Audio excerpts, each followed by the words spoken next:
Narcissists are hypnotists. And here is how you can break the spell.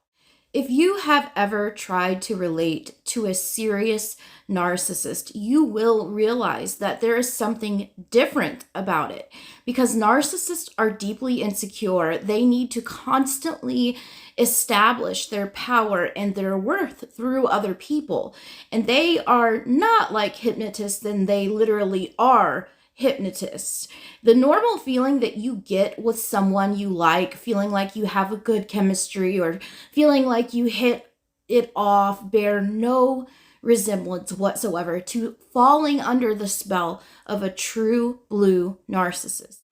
So, narcissists are really good at being the center of attention. And since this often makes them very interesting, clever, quick, and witty, they will be able to command your full attention.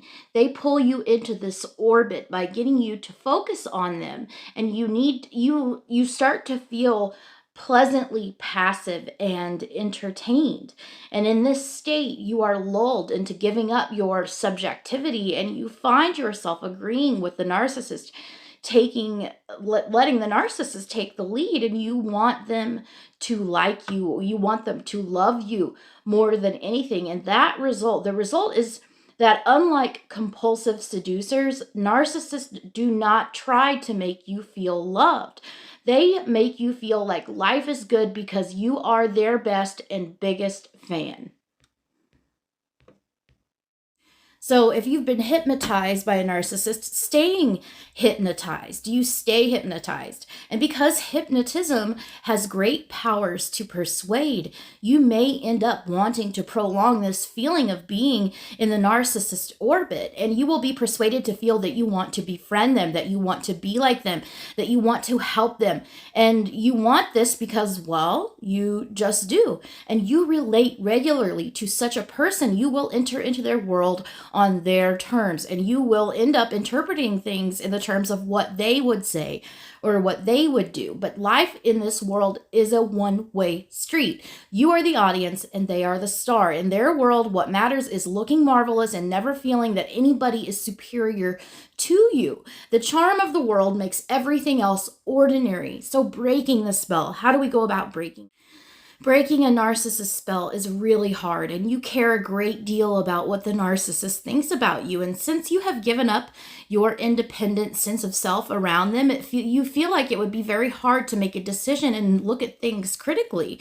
If you work for such a person, you have an even greater need to maintain this status quo. And if you are a child growing up with a narcissistic parent, this process of breaking the spell is virtually impossible. So here are some things to focus on that will help you identify your trance state, and in doing so, changing it. If you have just met a narcissist and fallen under their spell, you may leave the encounter feeling excited about getting close to them. But after you've been away from them for a certain period of time, this trance weakens, and soon you will notice that your liking for them was way out of proportion, and your sense of self will gradually be restored the further you get away. And this is a chance for you to use your critical thinking faculties to understand exactly what has happened to you. And you can never be in the spotlight whenever you are around a narcissist, even when they appear to be focused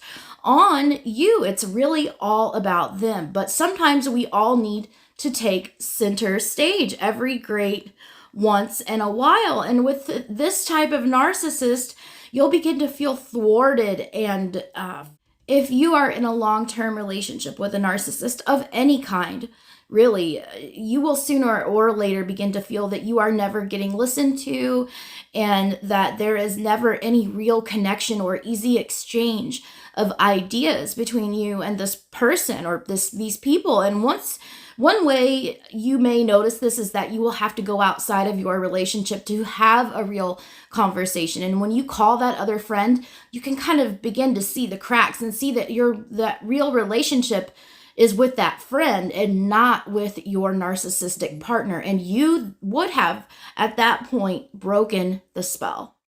My name is Sara Ann Brown, and this is Narcissistic Abuse 101.